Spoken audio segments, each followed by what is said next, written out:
रोज आपको भूख रोटी खाते हो ना तो कम लगे, पर जिस दिन आपका व्रत रहेगा उस दिन भूख थोड़ी ज्यादा भी लगेगी। उस दिन आपको थोड़ा ज्यादा चाहिए। भले रोज 2 रोटी खाते हो, सुबह 2 रोटी, शाम को खाते हो, थोड़ा नाश्ता करके निकल जाते हो, 1-2 चाय हो जाती है, बस उतने में पूर्ति हो जाती है। पर जिस दिन एकादशी उस दिन ऐसा लगता है कि अभी भी इतना फरियाल करने के बाद भी भूख ही अभी भी।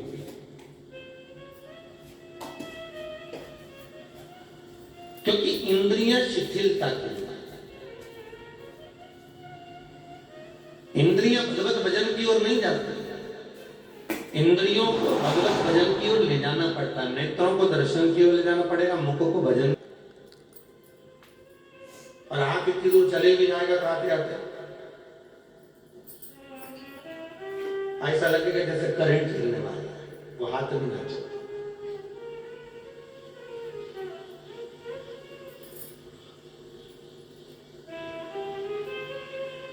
कहीं भगवान का दर्शन करने जाना है तो चरण भी थोड़ा धीरे धीरे चलते हैं, पर यदि कोई शॉपिंग करने जाना है, कोई ट्रेन छूट रही हो, कोई बस रह गई हो, तो फिर चरण भी तेज तेज चल जाते। श्रवण इंद्री भगवान के भजन, भगवान का कीर्तन, भगवान का नाम जाप, भगवान का स्मरण सुनने में पीछे है, निंदा सुनने में आगे है। यदि कोई थोड़ी सी भी बुराई कर रहा है तो तुरंत तुम्हारे कान में पहुंच जाएगा।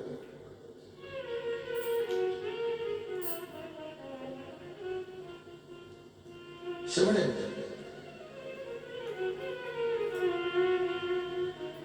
ये सारी इंद्रियां, कितना सुंदर लिखा है पद्म पुराण में,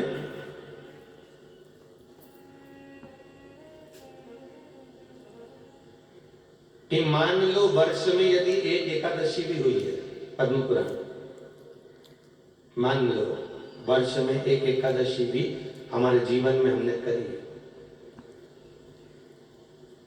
तो वो एकादशी हमारी इंद्रियां जब शिथिल होती हैं और प्राण छूटते समय हमारी इंद्रियां भजन नहीं कर पाती हैं, नेत्र दर्शन नहीं कर पाए हैं, श्रवण शक्ति सुन नहीं पाई है, मुख भजन नहीं कर पाया है, नेत्र दर्शन नहीं कर पाए हैं, चरण चल नहीं पाए हैं, हस्तकमल सेवा नहीं कर पाए हैं, तो भी पद्म पुराण कहती है कि हमारी वर्ष में अगर एक एकादशी का भी व्रत हमने करा है तो भी हमारी वो एकादशी हमारे प्राण छूटते समय हमें परमात्मा से मिला देती है। मात्र एक एकादशी की भी पुण्यता, एक की भी एकादशी।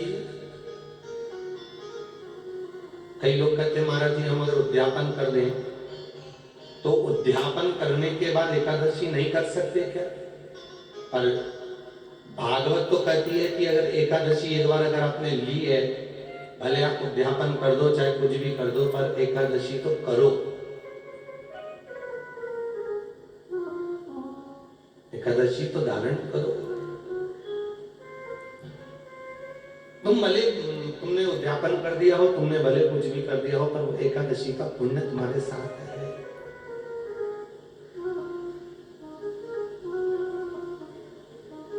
एकादशी का और वो पुण्य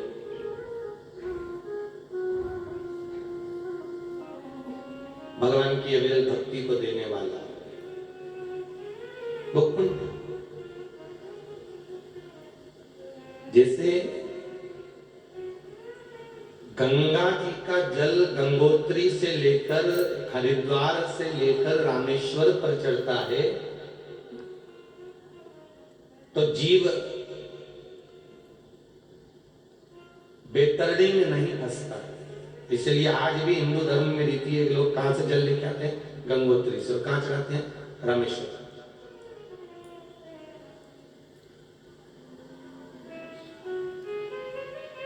जीव बेतरणी में नहीं फंसता। उसे बेतरणी से पंडित होने के लिए, बेतरणी से बाहर निकलने के लिए गंगा का जल रामेश्वर पहुंचता है। अब दुनिया के लोगों को आज तक नहीं मालूम कि गंगा का जल रामेश्वर जी पे क्यों चढ़ाया जाता है। तो कई नियम बना दिया होगा किसी ने 4 धाम की यात्रा करने के लिए कि जगन्नाथ से छड़ी लो, बद्रीनाथ पहुंचाओ, बद्रीनाथ से दर्शन कर कर गंगा जल लो, रामेश्वर जाओ, रामेश्वर का रज लो, द्वारका पहुंच जाओ, 4 धाम पूर्ण हो।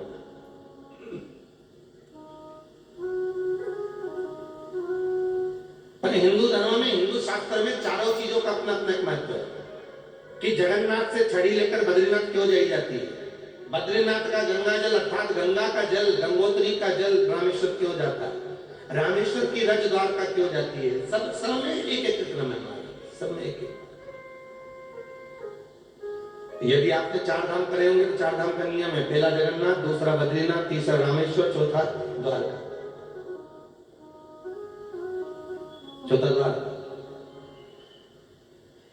और कोई कोई औंधे भी चले जाते हैं, उसका कुछ नहीं कह सकते हैं, जो उल्टा सीधा चले जाए उसका क्या है?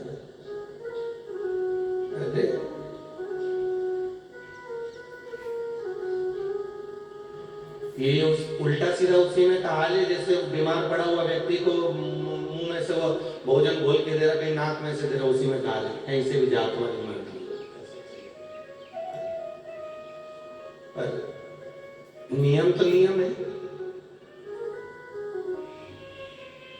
जगन्नाथ की छड़ी, जगदीश में आप लोग कभी जाएं तो भाई छड़ी मिलती है, इतनी लंबी रहती है, उसमें मोड़ी हुई होती है, जगन्नाथ की छड़ी, वो जाती है बद्रीनाथ।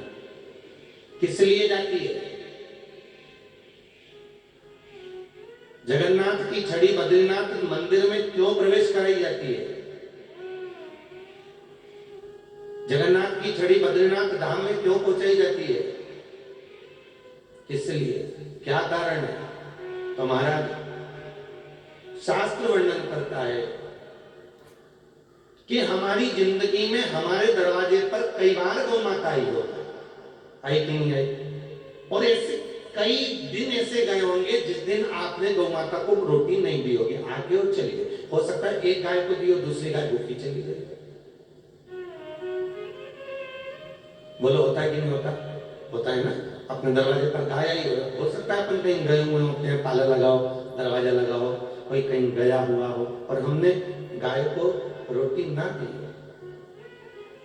दूसरा, हमारे दरवाजे पर संत ब्राह्मण आए और हम कहीं चले गए। तीसरा, हमारे दरवाजे पर यदि कोई पितृ आहूत और वासुक पहुंचे और हमने उनको भाग ना दिया। चौथा, अतिथि को नहीं मालूम था कि ये कहीं गए हुए और अचानक आपके दरवाजे पर आकर दरवाजा बंद है और उसका आतिथ्य नहीं हो पाया। तो महाराज जगन्नाथ की छड़ी जो बद्रीनाथ में दी जाती है वो इन सारे दोषों को समाप्त कर देती है। सारे दोष, सारे दोष समाप्त।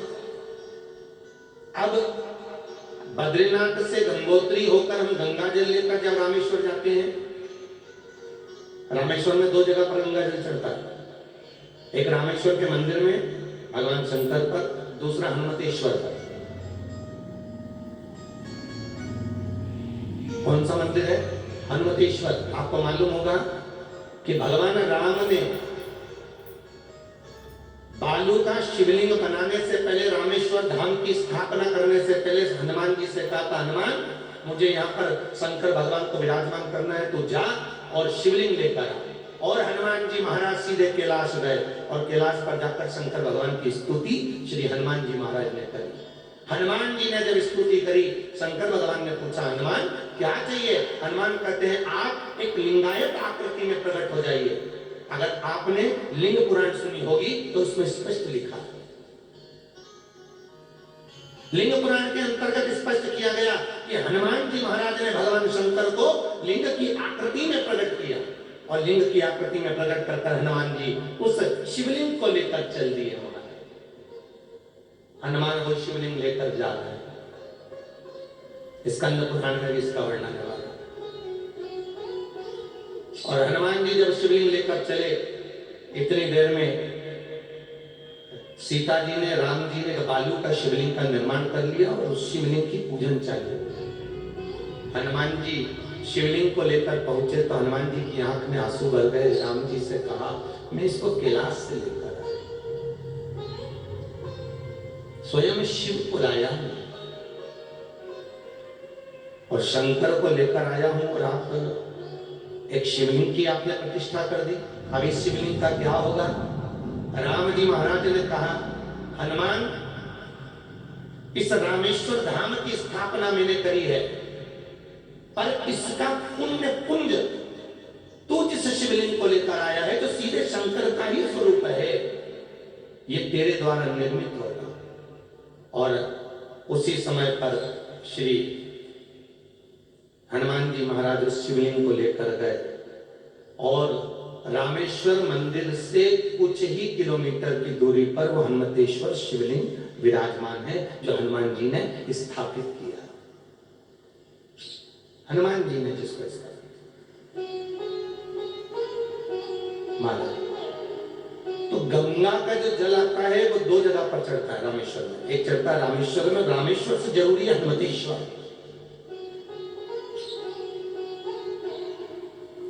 रामेश्वर से जल हनुमतेश्वर पर जब आप जल चढ़ाएंगे तो हनुमतेश्वर पर बालू की पोटलियां बिकती हैं। ये भी आप लोग गए होंगे तो आपको मालूम होगा। इसलिए कहते हैं जगन्नाथ की छड़ी बद्रीनाथ, बद्रीनाथ का गंगा का जल रामेश्वर, और रामेश्वर की रजद्वार मार्ग। तो हनुमतेश्वर पर बालू की छोटी छोटी पोटलियां मिलती हैं, 5-5 रुपए में, 10-10 रुपए में। वो पोटली हनुमतेश्वर की, जैसे हनुमान जी कैलाश से शंकर को लेकर आए थे, उसी तरह आपको मालूम